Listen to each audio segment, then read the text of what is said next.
Welcome back to another Wartales video.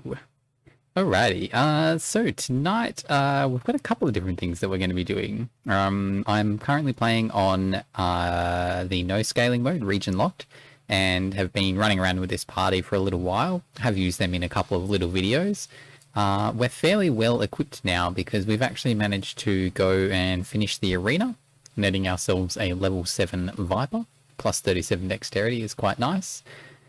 We do have a Lun's Hammer, that's only level 6, that's sitting in our camp at the moment. And we also managed to take out a level 9 Alexa Grathan, so she gave us a level 9 Splitter, which I've also put some strength oil on. Unfortunately, the strength oil is bugged and not working at the moment, so it just looks nice to have. Anyway, our Taurus is a little bit of a beast of a fighter, so he is one of our main characters. And basically, because we've now finished the arena and Alexa, I'm kind of more or less like, I know I'm not done in the Wartales province. I've only finished a tiny bit of the main quest. But what we're going to do is show you, once you've finished the arena, how you unlock the 4th assassinate specialization. And then we're going to try and put it into action against the remaining champion. So once you are finished the arena, up here in Wartales, you can actually head back down past Marheim to this little windmill, the Wartrusian windmill that's just here. And if you talk to this guy here, Stodderbert, he will actually ask whether you want to learn the assassin specialization for 200 influence, which we are going to learn. We can right click on it to preview the specialization. It gives you the main 2 skills that they use, but I mean, look, I know that I want it, so I'm going to take it. What the assassin specialization does is, let me open up one of the characters and we'll have a quick look at it. It opens up the 4th skill tree here, 4th specialization tree, assassin. So it's a skill that you normally pick at level 3, and you get a skill called right between the eyes, inflicting a whole bunch of damage and applying bleeding. Also, doubling the damage if the target is already bleeding. So quite useful in conjunction with like a spearman or say a couple of warriors, which I've got in my team. So pretty cool. The other thing that they get is this thing called ordeal. So every time a unit attacks a bleeding or burning or poisoned unit, the attack also applies fever. Now I want to see if we can get this in action against one of the enemy champions, just using a little bit of poison from one ranger and some of the others, and maybe some bleeding and whatnot from these guys. So I think that what I'm going to do is go spend a little bit of gold on a respec and then get cracking from there. Now, because the only remaining champion is Kagal, and he's obviously all the way over in the Arthas region, which I haven't explored yet, I'm just going to pause the video, run over there so that you don't just have to watch me running back and forth, and I will pick up when we're about to begin the fight. So I will be back very soon. Okay, and we're back. Well, no time has passed at all for you, but a few minutes have passed for me as I ran across the world. We're in the middle of a snowstorm at the moment, so I think I am just going to sit here and wait, because fighting these fights in the middle of a snowstorm and not being able to see patches of the ground can be a bit annoying. Whilst we wait, I will show you what I've done. So I went and spent about $1,000 respecking the 2 cutthroats in the group, and I've made one of them an assassin, so that we can test out this right between the eyes. I gave them fragility because against the champions that we're sort of aiming to fight here, fragility is really strong because you're pretty much guaranteeing that the champion you're fighting is taking 30% extra damage per round. And then the other one I have given Cutthroat and Ordeal. Now, the reason that I've chosen Cutthroat, and Frenzy with Ordeal is that every time the unit attacks a bleeding or poison unit, the attack also applies fever. So Cutthroat and Frenzy will give us the highest number of attacks per round, and hence will give us the largest number of Ordeals and fever stacks per round. That's pretty much what we're going to do. The other guys in the group that we've got are a couple of tanks, 1 swordsman, 1 brute, an archer who's an infantryman with the barrage skill, also our captain who can galvanize, The reinforced arrows every time they land a critical hit applies bleeding, so just another way that we can stack up bleeding. And then we've got 2 warriors, one who deals extra damage on the first hit, and one who deals extra damage when units drop below 50% health. So I've kind of planned this guy to be a bit of an animal killer, you know, doing his swings, 1-2 swings, will hopefully get them below 50 and then kill them pretty quickly. But let's see how we go. I guess sitting here and trying to wait for the storm to pass whilst in a character screen is not actually going to cause any time in the world to pass. So the storm is still going on. It does look like we're also in the middle of the night. So our ghost pack is just sitting over here, just out of range. And I am going to launch this attack before our fatigue reaches 0. Just because I kind of want to do it, you know, soonish. I'll give it a tiny bit more and see if this storm is going to abate, though. And I'm curious. So actually, I picked up the contract for Kagal from town. We are going to get 615 gold if we complete it, which is a very nice crowns bonus. But I don't know what level Kagal is. So Matthias Lund was level 6 in the first area. Alexa Grathan, as I said, was level 9. And Smot in the arena was level 7. Ooh, now did you just see those little birds fly off the trees? It is actually a little hint you can use when you're walking around the world. If you see birds fly out of trees, you know that someone has interrupted them. And so Kagal and his team actually just interrupted those crows. I imagine they're crows anyway. They're little black birds. Alright, oh, is that the snowstorm abating? No. Alright, we're just going to go for it. Let's do it. Alright, Kagal, we meet again. Let us see how this goes. Oh, look, it says he's on level 5 here, so this might actually be a pretty straightforward fight. Level 5 is a bit lower than I would expect, so it seems like when you do the region-locked mode, the preferred order is going from Tiltrin to Arthas to Petrus. Seems to be the case. Yeah, so these guys are level 5. It does look like there's a little bit of a bug on there, visual bug on there, debuff as well. Okay, so we got a couple of animals. Kagal himself is probably sitting in the fog over here somewhere. Oh no, he's down the bottom. And we've got a fairly large party, so we have actually been split up. So my aim is going to be to take out the wolves as quickly as I can, and 2 of the boars. And then the last boar, I'll just kind of either let roam around or engage, depends on what he wants to do, and I'll just attack Kagal directly from there. Now, to get all of our bleeding and our fever stacks up, we might... where's our other ranger gone? There you are, Hackett. What's your movement like? You can't get there yourself yet. You've got 16 movement, and you've only got 14. Let's switch them. You can still get there. Alright, cool. We want to take out probably these 2 first of all. So, what if you were there? Can you still reach him? Just probably won't get behind him though. Alright, let's just go for it. Let's start getting rid of a couple of these animals. First we'll just do a nice big standard attack. Then we will chop, and one more bonus attack because it's an upgraded cutting maelstrom. So if he gets a fatal blow, he does swing again. And then we'll just run a little bit closer, so hopefully we get engaged by this. Actually, this boar won't engage us because boars don't engage. He's meant to charge through. That's a little bit weird. Alright, well, we get engaged by 1. Alright, Kagal's up next. He's just going to run up and do a shot. I don't think I'm too worried about that. Nah, I'm not. I can tell you I'm not too worried about it.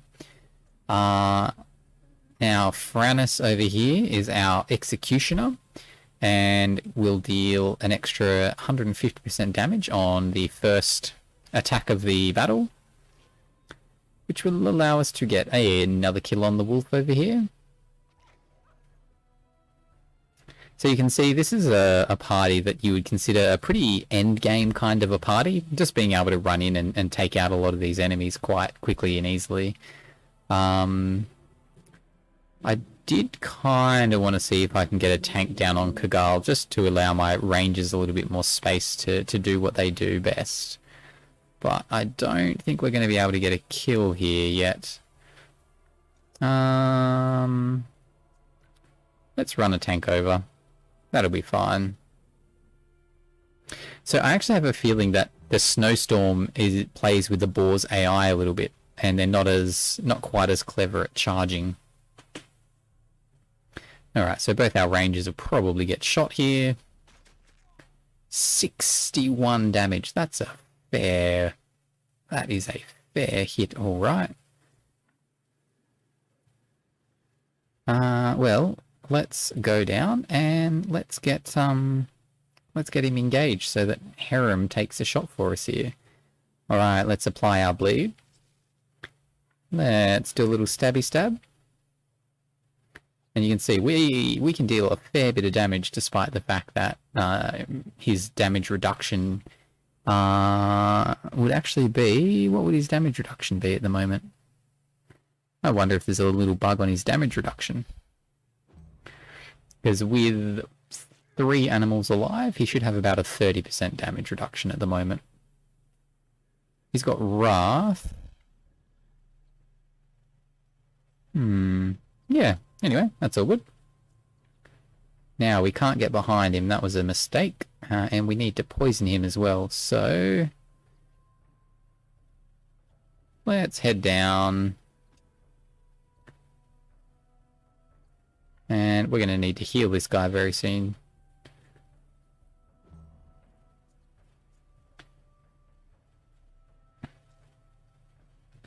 I'm actually just going to disengage from the wolf and start running down myself here.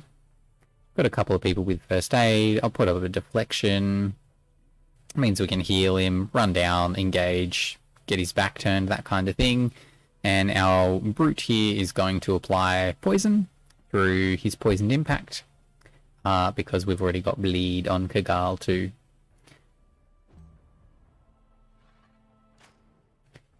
Down you go, Haram, for now at least. Don't worry, you will survive. Okay, our archer's just going to do a little damage. Probably just keep this wolf busy for now more than anything. And you're going to run down this way, but you're not going to attack this turn. I don't want this ranger in particular to engage, just because he's got frenzy, so I want him attacking from behind. Get us the maximum stacks of frenzy. Alright, so we're going to run down and do a heal.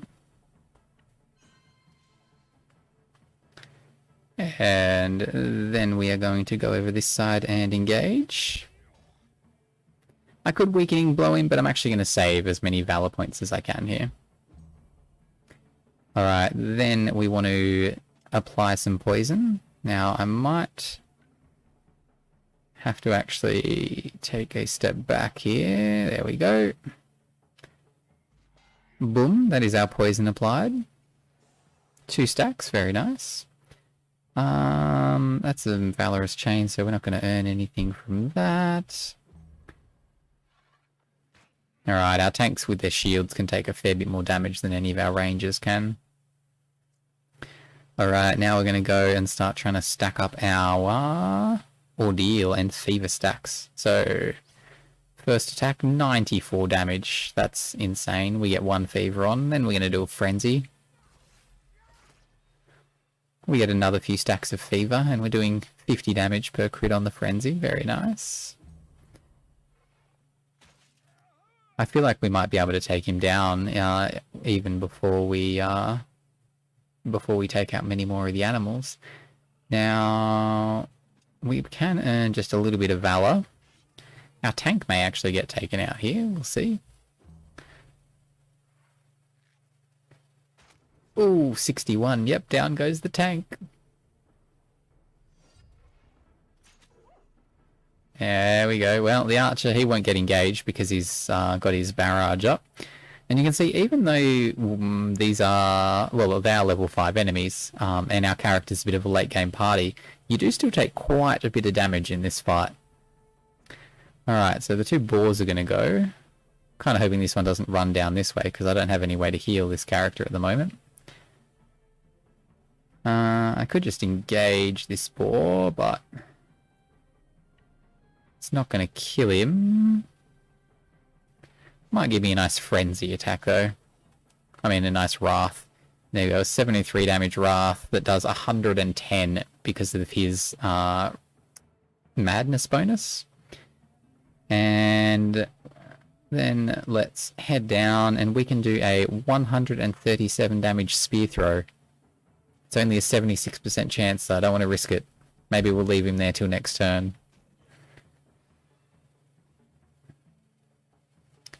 Alright, let's engage this boar. And what do we want to do next? Let's take a shot with the archer. And we'll run him down, see if we can earn another point here. Oh, we can even use a galvanize, get some bonus valor. And we'll get ready to take that wolf out. Okay, now he's bleeding. This is going to deal double damage. And he's got poison, so Toxic Blade's also going to do pretty well. We deal a 122 non-crit with right between the eyes. And our Toxic Blade is going to deal 68 apparently. Very nice. And Kagal goes down. Not bad. Not bad. Alright, well we had a couple of characters get pretty low. But overall, I feel like it was not a particularly risky fight for us. I feel like we had it fairly well covered. Now, one thing that I do find interesting from a fight like that, and obviously I'm just wrapping up the animals here, is that the characters who are, incredible in round 1, like the warrior over here who can deal a lot of damage, can still get outshone by some of the others, even though they are just dealing more damage against the low health enemies. I don't know. Anyway, that was good. We get a level 7 bow. Fantastic, even though we only killed a level 5 character. Sorry, Kagal. I am sorry. Bad luck. But I'm going to appreciate having your bow. And so we go from a Bow of the Brave with 20 dexterity to the Indomitable one at 37 dexterity. That's going to be very nice indeed. We'll take a little rest here. I am probably going to keep going with this party. I might go and do something like the tomb next. But I might save that video for another day and we'll see how this party goes in the darkness. Thanks for watching. Have a great evening. And that is Kag, over and out.